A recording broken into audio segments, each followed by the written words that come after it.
Hello and welcome to the May edition of our Thursday Night at Courthouse Square series. My name is Rhiannon Sisson, the Executive Director of the Berrien County Historical Association.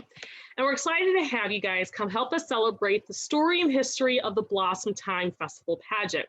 For the last 2 months, we've been hosting an exhibit that explores the queens that have won this pageant, as well as showcase crowns, gowns, sashes, and even some fun memories.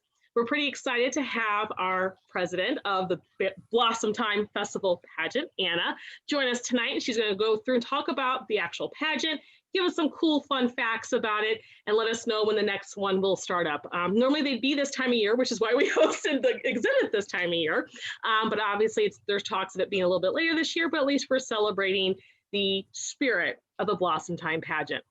Just a couple quick announcements before I turn it over to Anna. She only has about a half hour with us, but we can continue the discussion afterwards. The exhibit itself runs until Saturday the 16th. No admission, feel free to come by and check it out. It's wonderful, and if you come in early enough in the day, you can actually see the gowns sparkle and shine in the morning sun. Our next exhibit is Batter Batter Swing, Baseball in Berrien County. And our next couple of programs include our first Croonin' at the Courthouse musical series with Mike O'Mara on the last Friday of the month. It's the fourth Friday, so whatever that is, I think it's like the 28th. And then the 23rd, we have a lecture with Dr. David Benak via Zoom about environmentalism, environmental law, and how citizens have changed it for the better as part of our American Justice series. Next month will be our baseball theme for TNC, and that's my dog in the background because this is the time we play with our toy. She's been quiet for the last hour and a half, but toy time now. All right, so Anna, all you need to do is let me know when you'd like me to go to the next slide, but I'm going to hand it over to you to talk about the Blossomtime Festival Pageant. Okay. Thank you so much, and I'm so honored to be part of this today. As we heard, I am the president of the Blossomtime Festival, and if it's May, it's blossom time. And you can see the beautiful fruit trees behind me, the cherry trees. I wish I was really out in an orchard, but right now they really are blooming and they look spectacular. So if anybody gets a chance to take a ride through southwestern Michigan, I would encourage you to go out and do that and look at the beautiful blossoms. So Blossomtime this year celebrated its 115 years. And interesting, we never thought it would be like this, but here we are. And this is actually our 2019 royalty court. Mr. Blossomtime and Miss Blossomtime, and then their first runner-up and second runner-up, and Mr. Nice Guy and Miss Congeniality. That's who you're actually seeing here. And then if we'll go to the second slide. So I'm going to talk a little bit about pageantry, because if it's May, it's really Grand Full Parade month. In March and April are really pageantry. But since we're kind of off a little schedule, we're going to talk about what happens generally for a contestant or somebody running in a pageant, or just what goes on. I mean, what's behind the scenes, and what do you think? And this was the 2019 group of community queens that actually ran for the title Miss Blossomtime. And the girl at the top left, Miss Bangor, Olivia Ellis, was the beautiful young woman you saw on the previous slide. She actually was awarded the title of Miss Blossomtime. And then Miss Three Oaks River Valley, Claudia Moore at the bottom, and this and 1, 2, 3, 4 in the red gown. It was our first runner-up. And then our second runner-up, she is from the community of Bridgman, first row, but she's over in the red dress on the very end. And that was Kristen Beist. So those were the contestants that ran for the title of Miss Blossomtime. And we can go ahead and go to the next one. So not only does the Blossomtime Festival do the Miss and Mr. Blossomtime pageant, but we also do the Bud and Bud Prince pageant. And this pageant has been around for a long, long time. The Bud Prince and Prince pageant are ages for children ages 6 to 9. And if you look in some of the early history of Blossomtime, you'll see in the 1950s, they actually chose a Bud and Bud Princess to represent the festival, and they represented during festival week. Well, these little ones, everybody loves to see them. We've actually found that they want to do community service. They want to be out there, and we actually have them out there visiting different places and doing things for us because they're great to have. Next slide. So we added, after the Bud and Princess, we added the junior teen pageant, ages 10 to 12. And this is relatively new for the Blossomtime Festival within the last 15 years, because after the 9-year-olds, the young girls, they wanted to be able to do something again, and their communities wanted to do something. So most communities now offer a littles pageant, and then they offer a junior teen pageant. And here we have our 3 young ladies that were representing that year. And next, we'll go to the next slide. And then last, we have the Miss Teen Blossomtime. Claire Caplia from Stevensville is our Miss Teen Blossomtime, ages 13 to 15. And these are all open to any youngster in Southwest Michigan. So you don't have to live in a certain community. You just have to be able to want to be able to be a part of the festival. And they actually have a little pageant, and they do things the same way as the big pageant, but it's geared towards their age. And these are the teen girls.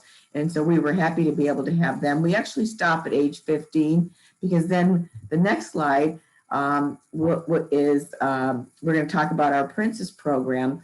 Our Princess program was established in 2019, and this is the day of the pageant. So we actually have invited the queens to invite somebody that they would like, and the little ones pay an entry fee to be part of the festival that day. They get to have special tickets to the Miss Blossomtime show.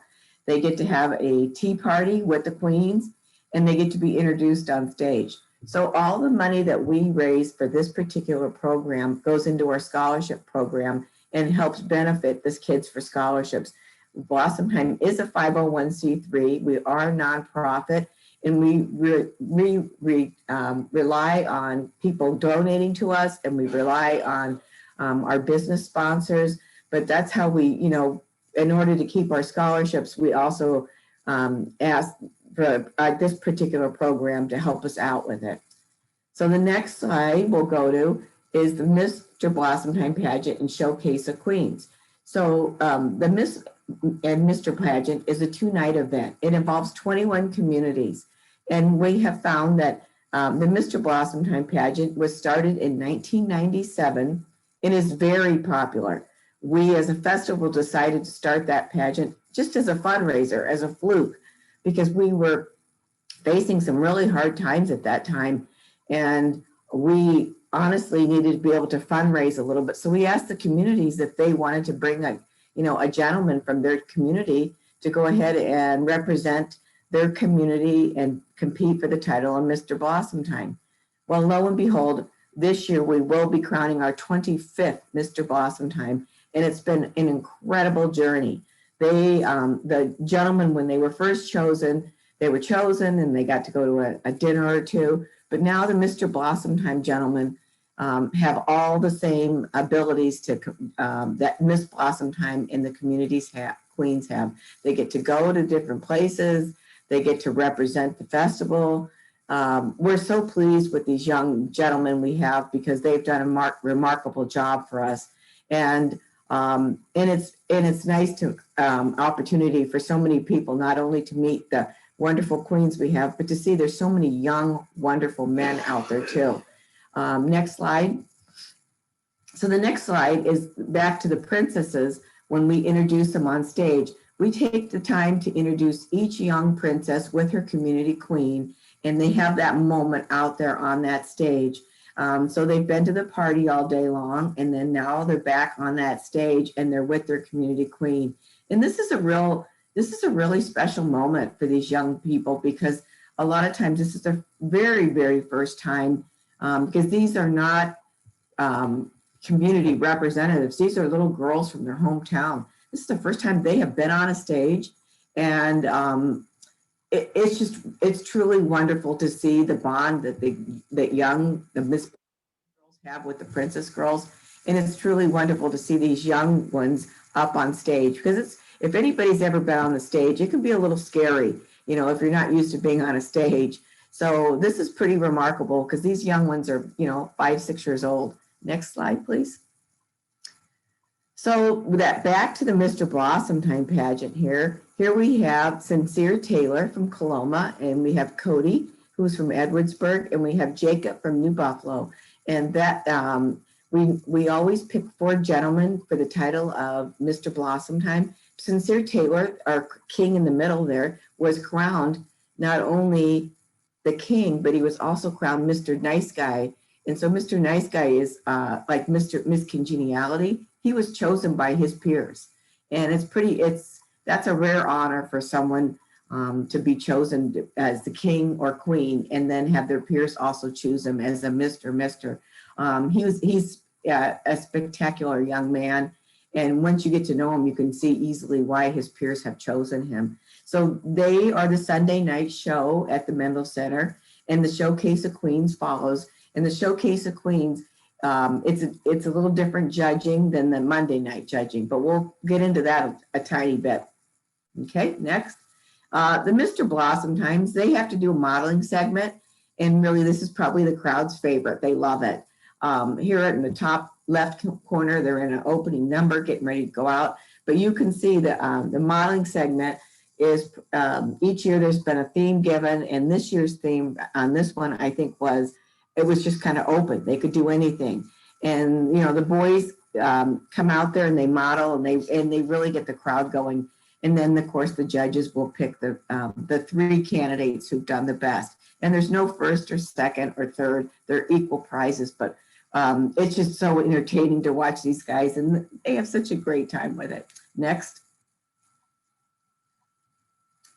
And then on this year, then 2019, we did a group lip sync.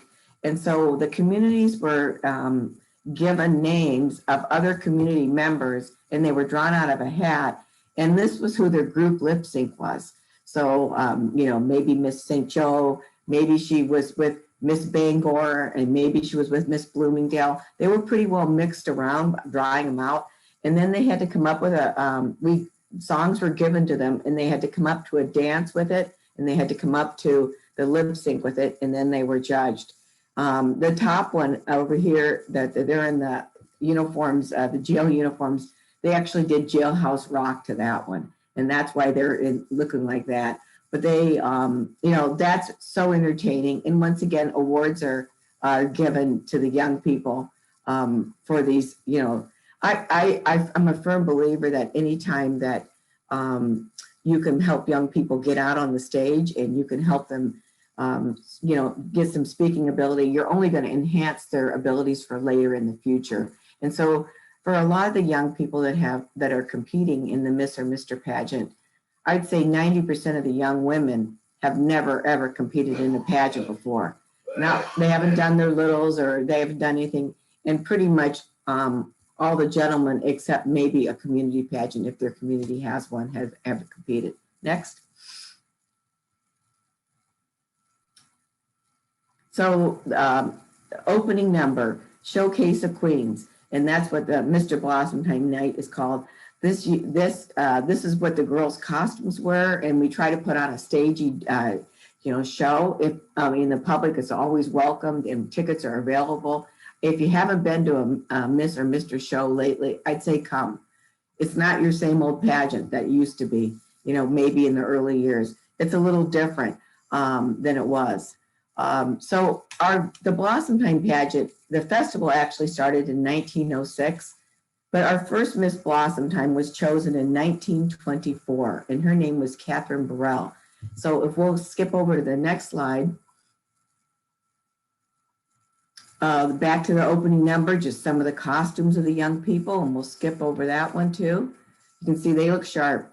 And then here's the crowning, and you can see Sincere being crowned, and then you can see the other gentleman, and then he was crowned the Mr. Nice Guy in the end. Nice young men. And then next.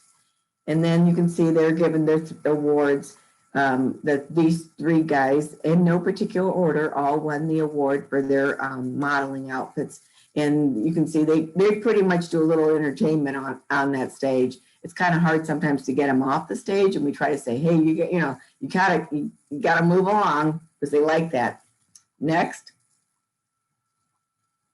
These are just a few more modeling show pictures so you can see what goes on that night. Next. And then here's the Photogenic Award. So the young women are all, photos are taken of the young women, and they're all taken by Harrington Photography in Three Oaks.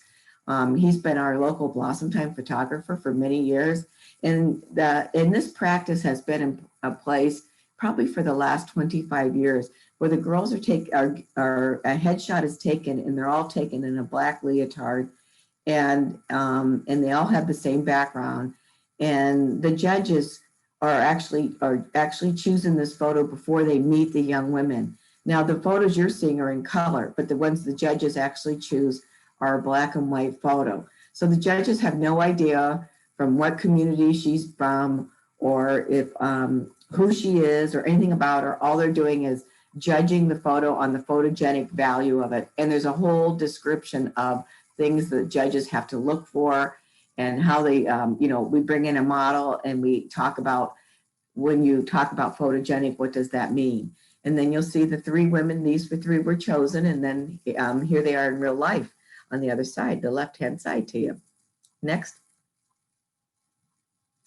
And then the queens also do a modeling award, and it's a little different than the guys. They don't really dress up in a costume, but they kind of just dress up, and whatever the theme is. And I think this was just, I think it was after 5 or prom for them or something this year, but they did something, and then the three girls on the left-hand side were the ones who actually received the awards. There they are, right there, the three of them that are in their modeling outfits, and they're judged on the way they're poised and how they're communicating on that stage with the audience. Next. And there's the communication segment. And people really like the communication segment. We do, because it gives us a chance to get to know the candidate a little bit more up personal. And so what we have found is each candidate now has been given a topic, and they have a few, seconds, not a few, they have, a decent amount of time to talk about their topic that they were given. And their topic could be pretty much on anything, but yet it's almost always festival related, because we like to know a little bit about them, and we like to be able to judge their communication skills. And this topic is a topic that they have to have memorized, and they can talk to the audience with it. Next. And then here's the lip sync winners, and we'll go to next. And then we're back to Miss Blossomtime. So she competes for the title of Miss Blossomtime in a 2-day show. The ladies have had interviews, stage presentations, and onstage questions. On this night, we crowned our 89th Miss Blossomtime, and that's Gracie right there. We're pretty excited that Blossomtime has been around this long. As I mentioned earlier, in 1924, Catherine Burrell was our first Miss Blossomtime, and she was from the community of Benton Harbor. And things were a little bit different than they are now. When Catherine was chosen, she was chosen within her community, but it wasn't a pageant or anything. They went to the door, they knocked on your door, and they said, "Hey, we hear you have a daughter, and she's the age that we need. We'd like her to be, to run for Miss Blossomtime." And the reason why the festival started in 1906, but the pageant didn't start till 1924, was the festival started because two gentlemen, Reverend Katie and Granger, they went to, and they had a sermon that day, and they encouraged the parishioners to take a look out and see the beautiful blossoms, which we'll be doing this Sunday, and they blessed for a bountiful harvest. Well, that went on till, for 1906. And then two other gentlemen went to the World's Fair when it was in Chicago. And they actually found that at this time, festival queens were starting to make an appearance. Miss America was starting, and of course she was chosen because she was just stunningly beautiful in her bathing suit and everything else. But they felt that a good way to get a festival notice was to have a festival queen. So Catherine Burrell was our first one, and how they did it was you had a vote, and there was a ballot box. Well, Catherine Burrell, story goes, and I wasn't there, even though I'm probably one of the oldest ones around, that the ballot box was stuffed And Catherine was able to win that way. I don't really know, but that's folklore or legend. I'm not really sure, but either way, we've come a long way. We don't do it that way anymore. Next. So the girls go through stages of interviews. Each queen has 4 rounds of interviews with the judges. She starts off with a personal private interview with the judges. So it's her and the judges, and they just discuss and they talk. And the next interview, we really like to get to know our candidates. Now, other pageants that I've been involved with or whatever, they don't put them through quite the rigor we do on this interview thing, but we do because she is a representative of our Southwest Michigan. And we want to make sure that we are choosing a young person that will do a fantastic job for the festival and for her community. The next interview is the group breakfast interview. And so it's one judge and 4 or 5 young women at a table, and then they're having breakfast and the judges asking them questions. And then, we rotate the judges around, of course. And then the third interview is the group luncheon. Same thing as the group, but now we've rotated. So the girls are always staying in the same group, but the judges are rotating around a couple times to see them. And then on Monday, the final interview is the final private interview again with the judges. And that happens just a couple hours right before the Miss Blossomtime pageant. So the judges have had plenty of time to get to know these young women and really get to see them. One of the things we also do is on Sunday and Monday, we do bring our judges to the Mendel Center where our pageant is held and our practices are going on. And the judges are sitting in the audience and watching, because you can tell a lot about a person. You can tell if you're going to get a sleepy queen. You can tell if she's energetic and she works as a team player. So not only do the Miss judges attend, but also the Mr. judges. And it's been we have found this practice to work out with the interviews and the judging to work out fantastic. Next. So we asked the young ladies to attend in fashion forward outfits and interview outfits. And so this is the outfits they've chosen to represent themselves. They're waiting in line, but they're going in now on the private interview. And this is just one at a time. So after each girl's been interviewed, she goes into a holding room by herself until the others who are interviewed are finished. And then they continue to go into this room. And we do that so not anybody has the upper hand and say, what kind of questions were you getting beforehand? But this way afterwards, everybody's had the questions and everybody's been interviewed. So that group gets to hang out together, but the before girls do not. So next. What goes on backstage? Oh my gosh, anybody that's ever been in a show of any type, whether it's play, theater, opera, whatever, or pageantry, it's just crazy back there. It's crazy. I mean, they each have their little spot and they're each doing whatever, mentally they need to do to prepare themselves, not only for outside for the show, but mentally to prepare themselves for the evening. And so this is just a quick snap of them, getting themselves ready. Next. Opening number again. Here's another a costume. The communities, they pay for the costumes, and then, they get them, and they're great. They're beautiful costumes they have.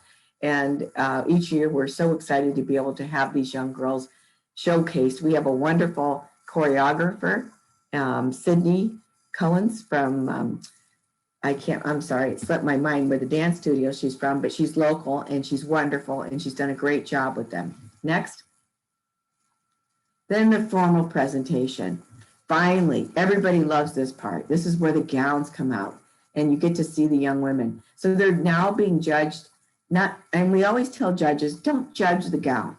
Judge who's inside the gown. How is she carrying herself? Is she poised? Is she able to walk across the stage with confidence?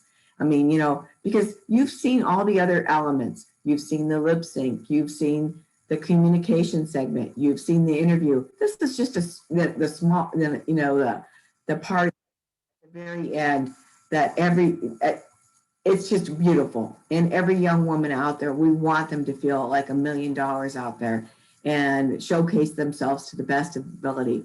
And the other thing we always tell judges is not only not to judge the gown, but remember some of these girls are borrowing gowns. They could be a gown. We've had Miss Blossomtime win in an old gown that she borrowed from somebody else that she actually, you know, the other girl bought it for $20. So gowns aren't, it's not the gown that's winning. It's the young person in that gown because she's the right candidate. Next. And just a few more of the young, you know, this was all that same year, 2019. We didn't have the same kind of pageantry in 2020. We finally had the pageant in September, and we had it at the Inn and Harbor Shore, Harbor Shores Golf Course in their tent. And they were very generous with us, and we had social distancing, but it wasn't the same. But this is how a normal pageant would be in a normal time frame. Next. Then Miss Congeniality is crowned, and this is Maya, who happened to be Miss Spirit. And Miss Spirit is for all the first runners up to be able to come and run and be able to be on the Blossomtime stage and to compete for the title of Miss Blossomtime. So Maya is from Buchanan, and she was their first runner up. And she won her first runner up pageant from Buchanan, and then she went on to win Miss Spirit for Blossomtime. And here she is, she's Miss Congeniality. Next. And then here's back Kristen again from Bridgman. Next. And Claudia, our first runner-up again from Three Oaks. Next. And then there's Miss Blossomtime from Bangor. And she's only the second Miss Bangor to win a title of Miss Blossomtime in all these 89 years. So her community was pretty excited because, you know, it's a very small community, but size of the community doesn't matter who wins. Next. After they get chosen, what happens to those girls? So the next day, bright early, they get to go to the radio station and have a radio interview. I mean, it's pretty early because I'm sure they've been up all night, you know, just can't sleep because they're so excited. Next. And then right after that, we head over to the Exchange Club. This is Blossomtime's longest tradition of a public appearance. The Exchange Club was, of course, where Catherine Burrell was from, but then also, too, it's our first public appearance that we're presenting the young people to the Exchange Club and the Kiwanis Club, and it's a wonderful day that day. Next. Then they get to go right over to Harrington Studios, like in a couple days after that, because we have to take their official photographs, because their photograph actually goes into our parade souvenir program. And that's pretty close to the deadline. So we're right there, getting our photos taken. Gentleman with the hat over here, the knit cap, Tim Taylor from Timothy Jeffrey. Timothy Jeffrey happens to be our hair sponsor. And also Tim happens to be one of our pageant coaches. And he's awesome. He's great. He's worked for many, many years for Blossomtime, and he also chaired the community of New Buffalo. He was our volunteer of the year. Gentleman on the ladder on the other side, on the right-hand side, Kevin Harrington from Harrington Studios. You'll see him in the below too. He's also a longtime Three Oaks resident and a longtime supporter of the festival. We can't do it without our supporters, and this is a special day, and here they are with us. Next. Coronation Ball. Miss Blossomtime is presented to all the people that year, and the ball is open to the public, and everybody's can come. It's a time-honored tradition. Miss Blossomtime wears a white dress that night. She's the only one allowed to wear the white dress. Her white dress has been since 1988, a gift from Patty from Wedding Bells, and here she is with myself, and then there's the chairman of Bangor with us, and we're presenting her. All the queens are dressed up, all the kings are dressed up. It's only a small ball of about 600 people, but we're pretty excited to have this wonderful event because honestly, it's like anybody who's ever been to a prom, it's like prom on steroids. And I try to tell all the parents that come to this, come, enjoy it. You're going to have the best time with your kids, and they'll have the best time with you. This is one day they're not embarrassed to be having us hanging around with them. Next. And there's a couple more pictures. We'll just go next. And then the Elks Club Easter Party. We have our rehearsals at the Berrien Blossomland Center and right there in Berrien Springs. And they always have an Easter party for the children, and we're part of that Easter party. We come, we serve cake, and then we have autographs, and then we have actually a dance with the kids. It's a great day. It's truly, most of our young people will tell you this is one of their most memorable days they have. Next. And then we get to go to the Shriners in Chicago, and that's been an exclusive event that we've had, for 45 years. We've been truly blessed to be able to be part of the Shriners Hospital and be able to meet the children there and have so many faces greet us with warm smiles and hugs. It's a special day. It's a special day for everybody involved, and it's one that no one ever forgets also. Next. And the Blessing of the Blossoms is this Sunday. We're a little bit later than normal, but with COVID and everything, it's open, and it's at the Michigan State Extension Office. It's free to the public. If you'd like to come, it starts at 2 p.m. We encourage you to bring your own chair because we're limited on our seats so that we have, but yet at the same time, it's outside and it's a beautiful event. And this Sunday, they say the weather's going to be spectacular. Next, after the Blessing of the Blossoms, this is, you can see we ask each community queen or representative to bring blossoms from their community, because what we do is we exchange with each other, and they are blessed by two different pastors, and then we're blessed for the bountiful harvest. So we're pretty excited. Our board, one of our board members, Pastor Glenn Head, will be doing some of the service this week. And if anybody knows Glenn, he's Mr. Milmax also. But we're excited to have Glenn be able to give part of our service because he does a wonderful job. Next. After the blessing comes the vintage baseball game, another long-standing tradition where we play the House of David, the Royals. We have a pretty good record. We've been beating them. I think they let us do that because I think they're pretty nice guys. Believe me, it's old-time baseball. It's free. It's at Eaton Springs Park in Benton Harbor. If you want something to do on this Sunday afternoon, come out and watch the Royals and the Echoes play. It's a great day. Goodwill tour, we travel throughout the communities and we get to go out and go to assisted living or schools, and it's actually just goodwill. And that's what we're all about as a festival, is goodwill. Next. And just some photos that happened on the Goodwill tour, just on the buses or whatever. Next. We get to go to the state capitol. We're pretty lucky. We get to be introduced on the House and the Senate floor there. So we're pretty lucky to be able to meet the kids, to be able to meet the legislators and have lunch with them a little bit later after that. But they can ask some great topics, and questions to the legislators, and it's nice to see our young people involved.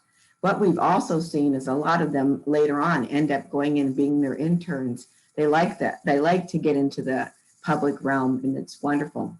Next. After that, we are one of the few groups that get to go to the Michigan State Police Academy up there in Lansing and get to tour the State Academy. And that's really a remarkable place. This academy is accredited across the country and the world, and many top units across the world and across the country come here and train. And it's unbelievable to be able to experience what the academy's about. And then you can see the bottom there. Here's a mess because they got to go on the cars, the fast track. The officers take them out for a quick loop around on that fast track. I went one time and I felt that the fast track was too fast for me. I got car sick, so I'm not going anymore. Next. And then we have a dinner with the queens, and that's next. And then we have a banquet where we talk about the mayors come out and they present their king or queen the key to the city. And then the kids all receive these wonderful street signs from the city of St. Joseph. And then below you'll see the bracelet there with the charms. Long-time festival tradition. The queens each have a picture of each queen, and they receive this charm bracelet. And this is a very special thing because there's only the 22 are made each year, and that's it. And one company now left in the country makes them. And so we're pretty lucky to be able to have this tradition. And this tradition has been going on for over 40 years. Next. Then the youth parade, we had that last Saturday, excuse me, downtown St. Joe. We used to have it at Dickinson, but now we're maybe changing it. We're not sure. Next. And then the big parade, the Grand Full Parade. No, we did not have that this year. And sad to say we didn't. Unfortunately, with COVID restrictions, it's very difficult to be able to pre-plan. Most of our units, people always ask, why didn't you have the parade? A lot of units, specialty units, or units that are coming from out of town had canceled way early because they were not comfortable coming with the amount of people or the crowds or to go on. And then a lot of schools, their bands had to cancel also way before because they were not able to come in actually March then at that time. Schools were in a lockdown. It takes about a year to plan the parade. So unfortunately, during the times of planning and getting everything ready was in the midst of COVID. But we're really excited. We're going to be back next year for sure. Next, just some floats. And of course, these are community floats, and how awesome are they? Next, and some dignitaries. And of course, our favorites are the Indianapolis motorcycle team that come out. This is the one where the gentleman does stand up on the motorcycle and they lead the parade. We have the longest standing tradition in their history, second only to their own parade, the Indy Parade, of having them making a public appearance for us. Next. Farm tour, the kids all get to go and tour the farms in the area. We have some great local farmers and some great areas that people just don't even realize what goes on in Southwest Michigan. Next. Just next, there's just another, and then just the kids out kind of just doing a little bit of community service at different times. Next. And then the youth fair, we do attend the youth fair every year also too. Next. And then this was just the last picture the last couple slides I threw in of crowning moments. The reason why I showed you everything the kids do, the festival is a year-long festival, and I wanted people to understand it's more than just picking a king and queen to represent us. This is a year-long activity that these young people get to do, and we always do find the year of growth for all of them is remarkable. And we're just, it's so nice to have so many of them coming back and wanting to help, or finding that the value of the festival has been something that has helped them in their careers. Next, just a little bit more crowning. And our most recent Miss Blossomtime on the right here with the mask is Faith Kittleson, and she's actually from the community of Berrien Springs. And we were very excited to be able to have Faith be our queen. Next. And then these are just their formal portraits in their white dress. Next. And there's Faith again on the right-hand side. Next. And I think that's kind of it. I'll take a couple really quick questions and then I'm going to scoot out. Did I answer? I mean, did I kind of give everybody a good overview, I hope? I mean, I can't speak for Dave, but I certainly thought that it was really interesting having a pageant background. I know what these girls go through, the whole backstage thing and the interviews, and you actually do it's always so fun because Miss America prides itself on being the interview pageant, and Right. they don't go through nearly as much interviewing Nope. as Miss Blossomtime does. So. And it's really interesting because some of our young women have gone on to compete in the Miss America circuit. Blossomtime does we also run the Miss Southwest pageant, Miss Southwest Michigan, which does compete in the Miss Michigan. So some of our, it's perfect segue for some of our young women. They go on and they come back and they go, oh my gosh, you guys were right. You're a lot harder than this in the interview process than they were. So it's just kind of an interesting takeaway. But we pride ourselves on having these young people be really interviewed well, and we teach them the interview skills, and we want them to be successful. That's our goal, is to have all these young people be successful. Well, that's awesome. Out of curiosity, if someone's interested in donating to the Blossomtime pageant for the scholarship, or maybe maybe they want to sponsor one of the little princesses who can't afford an entry fee. Do they reach out to you guys? Yes, they do. They can reach out to Blossomtime directly. And we also have on our website a donate button or whatever. But if somebody wanted to sponsor somebody and that was where they wanted their money to go, that would, if you would call the office or something, we could handle that. I saw Dave. Sorry, Dave, you asked if you wanted a little bit more about history. I'm sorry, I was asked we were going to talk about pageants this time. Hopefully sometime soon, maybe in the next year or two, maybe I'll be back and we can really just talk about history because we have so much history. Oh my gosh, we need more than just a little bit of time for that. Yes, unfortunately, it's just the three of us, James. Yep. We've noticed the numbers have dropped as we're getting closer to the summertime and people are like, no Yep. more.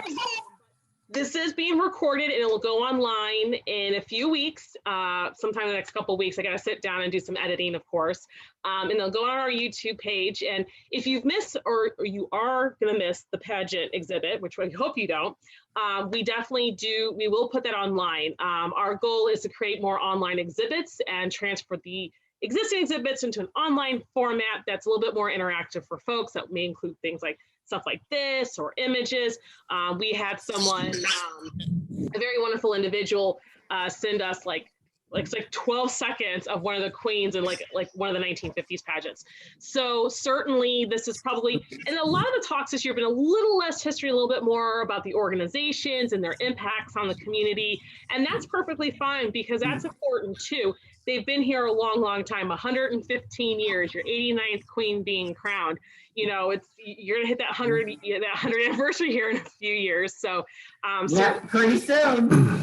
Hey, Sam, I don't know how long have you been involved? I don't know if you know my grandfather.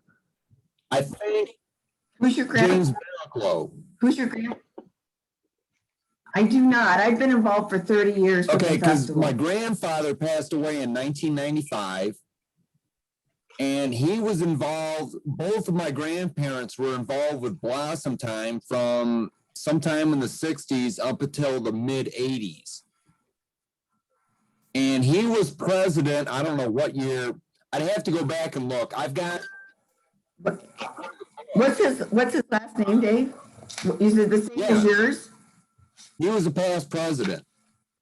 If I know it's just the three of I'm us, familiar. I mean, what you had was interesting, but I just didn't read the caption close enough.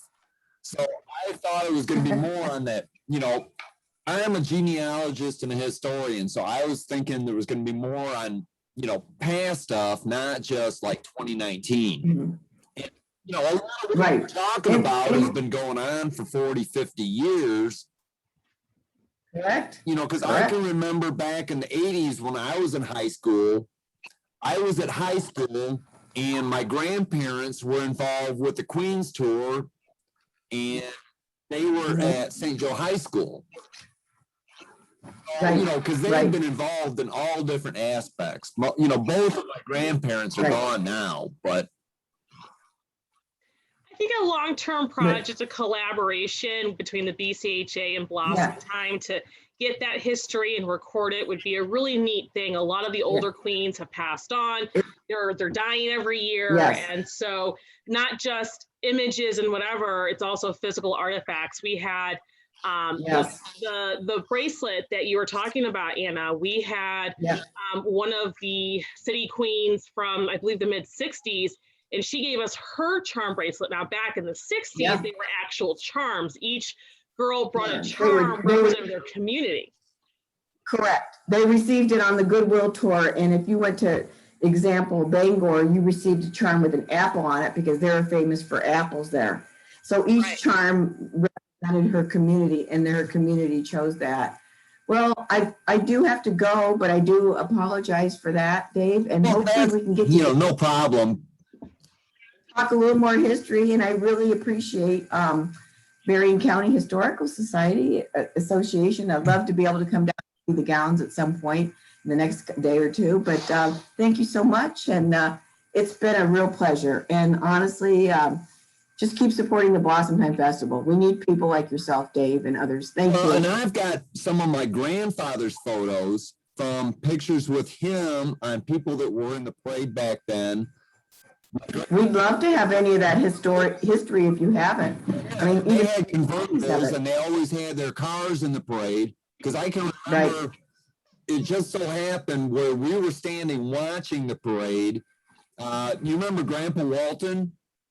Oh, yeah. Okay, my grandfather was driving him, so my dad went out with my sister, and I've got photos of my sister sitting in Grandpa Walton's car. Oh my gosh. And then, do you remember the show $6 Million Man? Yep, with Steve Austin. Yeah, right. Well, I can't think of the actor's name. Lee Majors. Goldman. Yep. Oh, yeah. My grandfather with him, and then I remember meeting Mickey Mantle when he was in the parade, because they stayed at, it was down on Riverview Drive. Wow.